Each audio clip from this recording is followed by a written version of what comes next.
شریعت میں دعا کی بڑی فضیلت ہے۔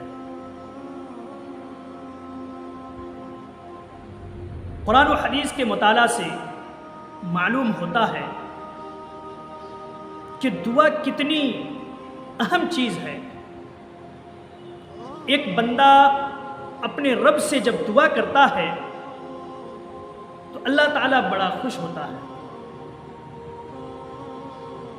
اللہ تعالیٰ ان سے بہت زیادہ محبت کرتا ہے، لیکن دعا کے کچھ شرائط ہیں۔ دعا تو ہم کرتے ہیں، دن و رات دعا کرتے ہیں، لیکن ہماری دعا قبول نہیں ہوتی۔ اس کی کئی ایک وجہیں ہیں۔ آئیے ان کی وجہ کو دیکھتے ہیں۔ اللہ کے نبی صلی اللہ علیہ وسلم بیان کرتے ہیں، ترمذی شریف کی روایت ہے، اللہ کے نبی صلی اللہ علیہ وسلم ایک بار مسجد میں نماز پڑھ کے بیٹھے ہوئے تھے۔ اتنے میں ایک شخص آتا ہے اور آ کر کے نماز پڑھتا ہے۔ نماز پڑھنے کے بعد وہ شخص اپنے دونوں ہاتھوں کو اٹھا کر کے دعا کرتا ہے، اللہم اغفر لی وارحمنی، اے اللہ تو اللہ میرے گناہوں کو بخش دے اور مجھ پر رحم فرما۔ اللہ کے نبی صلی اللہ علیہ وسلم نے جب دیکھا اس کو، اللہ کے نبی صلی اللہ علیہ وسلم نے کہا، اجلتا ایھا المصلی، اے نمازی، اے شخص تو نے دعا میں جلدی کر دی۔ اس کے بعد پھر اللہ کے نبی صلی اللہ علیہ وسلم نے انہیں دعا کرنے کا طریقہ، اللہ سے مانگنے کا انہیں سلیقہ سکھایا۔ کہا کہ جب بھی تم دعا کرو تو اللہ تعالیٰ کی خوب تعریف کرو، اے اللہ تو ہی غفار ہے، تو ہی ستار ہے، تو ہی رحمان ہے، تو ہی رحیم ہے، تیرے علاوہ کوئی معاف کرنے والا نہیں، تیرے علاوہ کوئی دینے والا نہیں، تیرے علاوہ کوئی سننے والا نہیں۔ اے اللہ تو میری گناہوں کو بخش دے، اے اللہ میری خطاؤں کو بخش دے، اے اللہ میری غلطیوں کو تو معاف کر دے۔ اللہ کے نبی صلی اللہ علیہ وسلم نے انہیں طریقہ سکھایا کہ سب سے پہلے اس کی خوب تعریف کرو، اللہ تعالیٰ کو خوب مناؤ، ان کے جو اوصاف ہیں، اللہ تعالیٰ کے کتنے نام ہیں، ان ناموں سے تم اللہ تعالیٰ کو پکارو، اللہ تعالیٰ تمہیں دے گا۔ لیکن افسوس کی بات یہ ہے کہ ہم مسلمان ہیں، ہمارا رب اللہ ہے، ہم اس رب کے علاوہ کسی کو نہیں جانتے، کسی کو رب نہیں مانتے۔ اس کے باوجود ہماری حالت یہ ہے کہ ہم اپنے رب کے ناموں کو صحیح طریقے سے نہیں جانتے، کہ ہمارے رب، ہمارے پروردگار کے کتنے نام ہیں، ہمارے رب کے کتنے اوصاف ہیں، ہمیں نہیں معلوم۔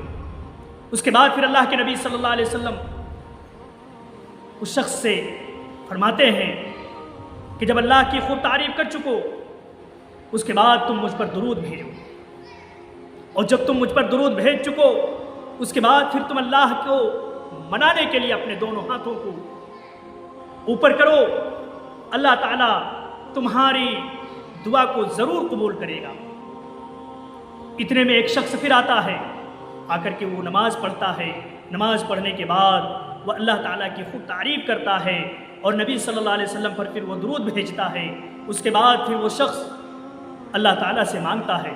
اللہ کے نبی صلی اللہ علیہ وسلم کہتے ہیں کہ اے شخص، اب تو اللہ سے جو سوال کرے گا اللہ تعالیٰ تمہیں دے گا۔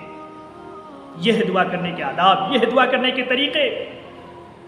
ایسا نہیں کہ ہم نے نماز پڑھی فوراً ہاتھ اٹھا لی، اے اللہ تو اللہ ہمیں معاف کر دے، اے اللہ تو اللہ ہمیں فلاں چیز دے، فلاں چیز دے، یہ نہیں، بلکہ پہلے ہم اللہ کی تعریف کریں، اس کے بعد نبی صلی اللہ علیہ وسلم پر درود بھیجیں، اس کے بعد پھر اللہ تعالیٰ سے جو مانگنا ہے مانگیں۔ یہ ہے طریقہ۔ اسی طریقے سے ایک ابو داؤد کی روایت ہے، اللہ کے نبی جناب محمد رسول اللہ صلی اللہ علیہ وسلم فرماتے ہیں، ما من مسلم یدعو بدعوت، کوئی بھی مسلمان جب اللہ تعالیٰ کو پکارتا ہے، اللہ کے سامنے دعا کرتا ہے، تو اللہ تعالیٰ ان کی دعا کو قبول کرتا ہے، لیکن ان میں شرط یہ ہے کہ دو چیزوں کا وہ مطالبہ نہ کرے۔ وہ دو چیزیں کیا ہیں؟ ایک یہ کہ معاصی کا طلب نہ کرے، اللہ تعالیٰ سے گناہ کے کاموں کے لیے اللہ تعالیٰ سے مدد نہ مانگے۔ ایسا نہیں کہ اے اللہ میں بہت دنوں سے چوری نہیں کیا ہوں، میں بہت دنوں سے زنا نہیں کیا ہوں، میں بہت دنوں سے غلط کام نہیں کیا ہوں، اللہ ہمیں توفیق دے۔ اللہ تعالیٰ جب وہ دعا کرتا ہے تو اللہ تعالیٰ اس کی دعا کو ریجیکٹ کر دیتا ہے۔ اور اسی طریقے سے پہلا نمبر معاصی کا وہ طلب نہ کرے، گناہ کا طلب نہ کرے۔ دوسری چیز یہ کہ وہ قطع رحمی کا اللہ تعالیٰ سے سوال نہ کرے، اپنے رشتہ داروں سے کٹ جانے کا سوال نہ کرے۔ ایسا نہیں کہ اللہ ہمیں توفیق دے کہ میں اپنے تمام گھر والوں کو تمام لوگوں سے میں رشتہ کاٹ لوں، یہ ہمیں توفیق دے، یہ نہیں ہونا چاہیے۔ دو چیز کے علاوہ اگر بندہ اللہ سے جو بھی سوال کرتا ہے اللہ تعالیٰ ان کو عطا کرتا ہے۔ ایک بندہ جب اپنے دونوں ہاتھوں کو اٹھا کر کے دعا کرتا ہے تو اللہ تعالیٰ ان کی دعا کو رائیگاں بیکار نہیں کرتا۔ اللہ تعالیٰ ان کی دعا کو 3 چیزوں میں سے کوئی ایک چیز عطا کرتا ہے۔ 3 چیزوں میں سے اللہ تعالیٰ ان کو ایک چیز کر کے ہی چھوڑتا ہے، چونکہ اللہ تعالیٰ کو خالی ہاتھ لوٹانے میں اللہ کو بڑی شرم آتی ہے۔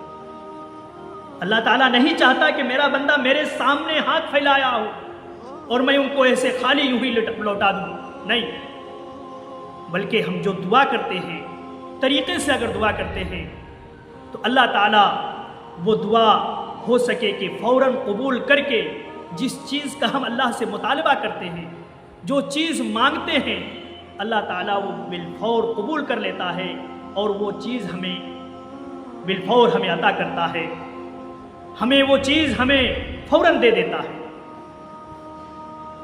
مثال کے طور پر ہماری طبیعت خراب ہو گئی، ہم نے اللہ سے دعا کی اللہ میری طبیعت خراب ہو گئی، اے اللہ تو ہی شفائے، تو ہی احکم الحاکمین ہے، تو ہی ڈاکٹروں کا ڈاکٹر ہے، اے اللہ تو اللہ ہمارے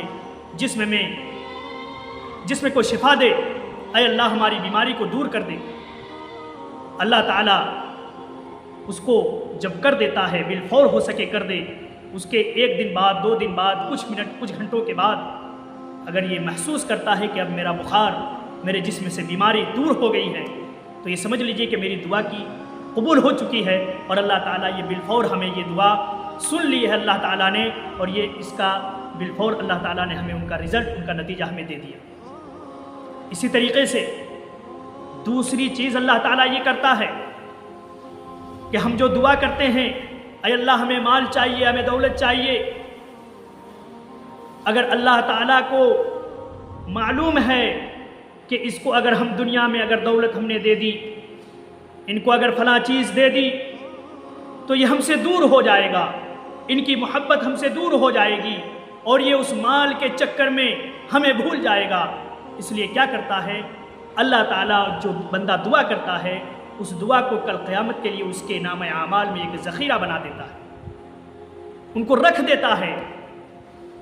حدیث میں آتا ہے کہ کل قیامت کے دن ایک بندہ جو دنیا کے اندر جو دعا کرتا تھا اور وہ سمجھتا تھا کہ میری دعا قبول نہیں ہوتی تھی، اس کو جب اللہ تعالیٰ قیامت کے دن جب اس دعا کا بدلہ جب دے گا اس شخص کو، تو دیکھ کر کے اتنا خوش ہو جائے گا، وہ کہے گا اے اللہ کاش کہ دنیا کے اندر میری ایک بھی دعا قبول نہ ہوتی، کتنا ہی اچھا تھا۔ چونکہ اللہ تعالیٰ قیامت کے دن ان کو جب اپنے ہاتھ سے دے گا، ان کو دعا کا بدلہ جب ان کو اپنے ہاتھ سے دے گا تو اللہ تعالیٰ اپنے شان کے مطابق دے گا۔ اللہ تعالیٰ جس طریقے سے ہے، اللہ تعالیٰ جتنا مقام و مرتبہ والا ہے، اسی طریقے سے اللہ تعالیٰ اس کو نوازے گا قیامت کے دن۔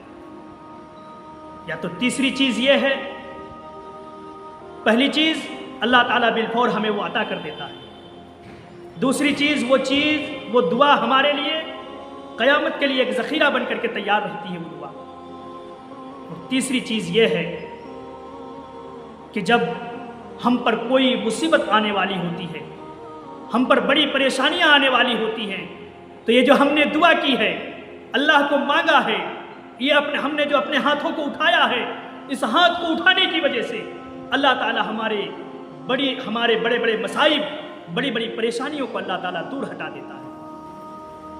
ہم پر کوئی مصیبت آنے والی تھی، ہم پر کچھ حادثہ ہونے والا تھا، تو اللہ تعالیٰ ہو سکے کہ اس حادثے کو اس دعا کرنے کی وجہ سے اللہ تعالیٰ اس حادثے کو ٹال دیتا ہے، اس مصیبت کو اللہ تعالیٰ ہم سے دور کر دیتا ہے۔